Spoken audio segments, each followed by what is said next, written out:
Welcome to WorkLife Nation, Success, Serenity, Significance 24/7. I'm Judy Martin, coming to you this time from my workstation. A lot of reading and ruminating going on this week because there's a flood of work-life news coming your way.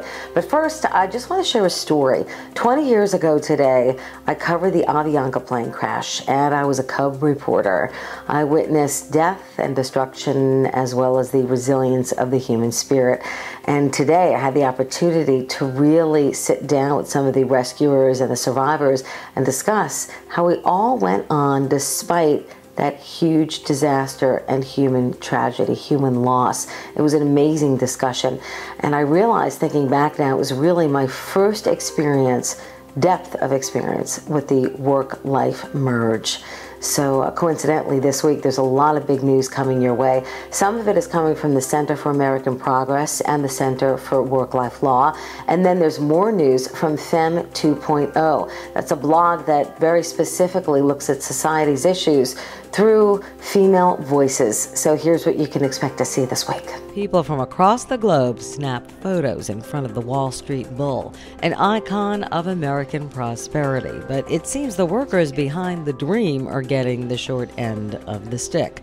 A new report, The Three Faces of Work-Family Conflict, the poor, the professionals, and the missing middle, found that work-life conflict in America is much higher than anywhere else in the developing world. Now, this echoes other data from a number of think tanks.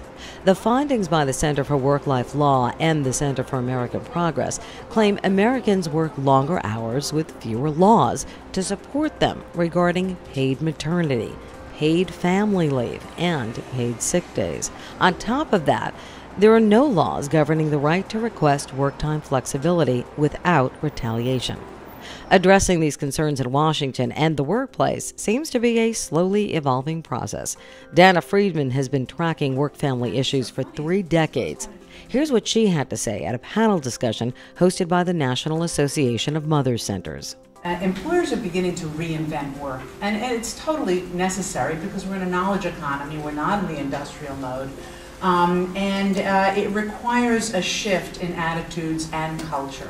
And that's going to take a long time, and I think it began almost 30 years ago when I was at the conference board. They didn't know what to do with me when I started talking about work-family. It was not on the front page, and it was also not in the minds of most CEOs.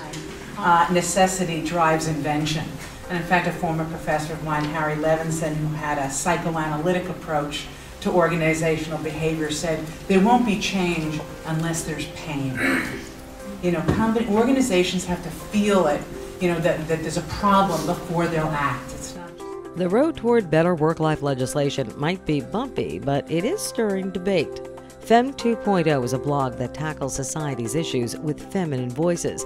It's kicking off a radio blog campaign this week to change the work-life narrative. You'll hear about everything from flexibility to gender issues to workplace legislation. Thanks for watching WorkLife Nation, Success, Serenity, Significance 24/7. Till next time, I'm Judy Martin.